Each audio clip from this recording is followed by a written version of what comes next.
আচ্ছা, আপনি কি জানেন সাইকোলজির সবচেয়ে ভয়ঙ্কর মানসিক ফাঁদ কোনটি? যেখানে কোনো অপরাধী নয়, বরং আটকা পড়ে পৃথিবীর সবচেয়ে ভালো মনের মানুষগুলো। যে মানুষটা সারা দিন সবাইকে হাসাতে হাসাতে একদিন নিজের হাসিটাই ভুলে যায়, তার সেই গভীর কষ্টটা ঘরের বাকি সদস্যরা কোনোদিন টেরই পায় না। আজ আমরা দেখব এমন 4টি মানসিক ফাঁদ যা অজান্তেই একজন মানুষকে ভেতর থেকে শেষ করে দেয়।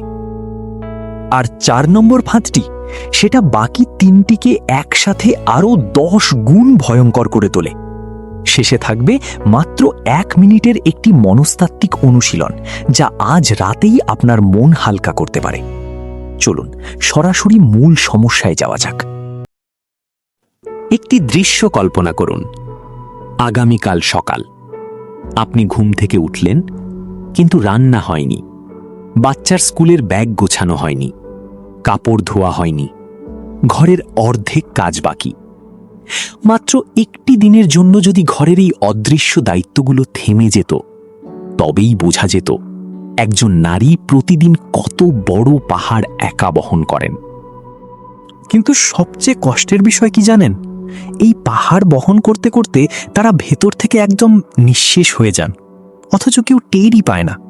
কারণ এই ক্লান্তি চোখে দেখা যায় না, এটা মানসিক।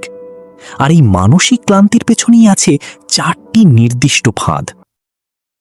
প্রথম ফাঁদটির নাম নিখুঁত হওয়ার চাপ। একটা প্রশ্ন করি, আপনি কি এমন কোনো মাকে চেনেন যিনি সত্যিই মনে করেন আমি যথেষ্ট ভালো মা? খুব কম, কারণ সমাজ আমাদের শেখায় সবকিছু সবসময় ঠিকঠাক রাখতে হবে। সন্তানের রেজাল্ট খারাপ, মায়ের দোষ।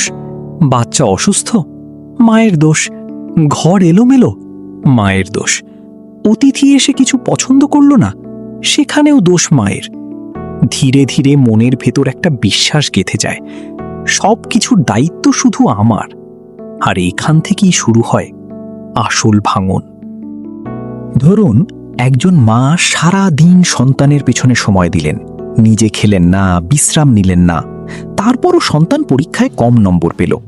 সঙ্গে সঙ্গে তার মনে হলো আমি ব্যর্থ। কিন্তু সত্যিটা কি? জীবনের সব ফলাফল কখনোই একজন মানুষের হাতে থাকে না। তাই প্রতিটি ব্যর্থতার দায় নিজের কাঁধে তুলে নেওয়া বন্ধ করুন। মনে রাখুন, সন্তানের একজন নিখুঁত মা দরকার নেই, দরকার একজন মানসিকভাবে সুস্থ মা। প্রতিদিন অন্তত 20 মিনিট সন্তানের সাথে এমন সময় কাটান যেখানে কোনো উপদেশ নেই, কোনো পড়া নেই, কোনো বকা নেই, শুধু সম্পর্ক আছে। আপনি অবাক হবেন, এই 20 মিনিট অনেক সময় 2 ঘন্টা বকা দেওয়ার চেয়েও বেশি কাজ করে। দ্বিতীয় যে মানসিক যুদ্ধটি আমাদের ঘরের নারীরা লড়েন, তা হল সংসার নাকি নিজের স্বপ্ন। রাত গভীর, ঘরের সবাই ঘুমিয়ে গেছে, চারপাশ শান্ত, কিন্তু একজনের মাথার ভেতর তখনও ঝড় চলছে। তিনি ভাবছেন আজ অফিসের কাজটা আরো ভালো করা যেত।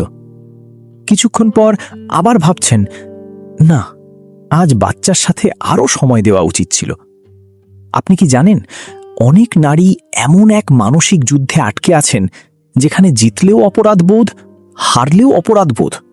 এই দ্বন্দ্বে মানুষ কখনো শান্তি পায় না, শুধু ক্লান্ত হতে থাকে। এই দ্বন্দ্ব থেকে মুক্তির পথ কিন্তু সহজ। একটা সত্য মনে প্রাণে মেনে নিন, আপনি নিজের উন্নতির জন্য কাজ করছেন মানে পরিবারকে অবহেলা করছেন না, বরং ভবিষ্যৎকে আরও শক্তিশালী করছেন। আপনার সন্তান শুধু আপনার দেওয়া সময় থেকে শেখে না, সে আপনার লড়াই আর উদাহরণ থেকেও শেখে। তাই কাজের সময় কাজ করুন, পরিবারের সময় পরিবারকে দিন, আর নিজেকে বারবার দোষ দেওয়া বন্ধ করুন। কারণ অপরাধবোধ কখনো কাউকে ভালো মানুষ বানায় না, শুধু ক্লান্ত মানুষ বানায়। 3 নম্বর ফাঁদটি অনেক চেনা, সবাইকে খুশি রাখার চেষ্টা।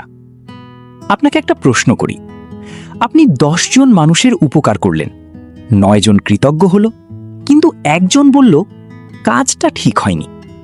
রাতে ঘুমাতে গেলে আপনার মাথায় কার কথা ঘুরবে? নিশ্চিতভাবেই সেই একজনের কথা। এটাই মানুষের মস্তিষ্কের স্বভাব, নেতিবাচক কথা আমরা বেশি আঁকড়ে ধরি, আর এই কারণেই অসংখ্য মানুষ বছরের পর বছর অন্যদের স্বীকৃতির পেছনে ছুটতে থাকেন। একটা কঠিন সত্য আছে, যে মানুষকে আজ খুশি করলেন কাল সেই নতুন অভিযোগ করতে পারে। তাই নিজের শান্তিকে অন্যের প্রশংসার ওপর নির্ভর করানো সবচেয়ে বড় ভুল।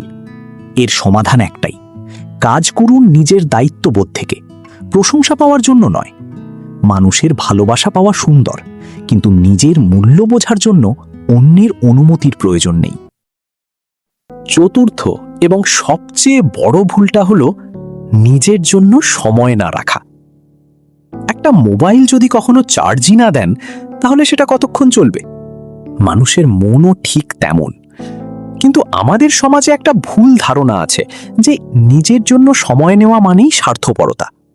এটা সবচেয়ে বড় মিথ্যা। সত্যি হলো, নিজেকে সম্পূর্ণ খালি করে দিয়ে কেউ দীর্ঘদিন অন্যদের ভালো রাখতে পারে না।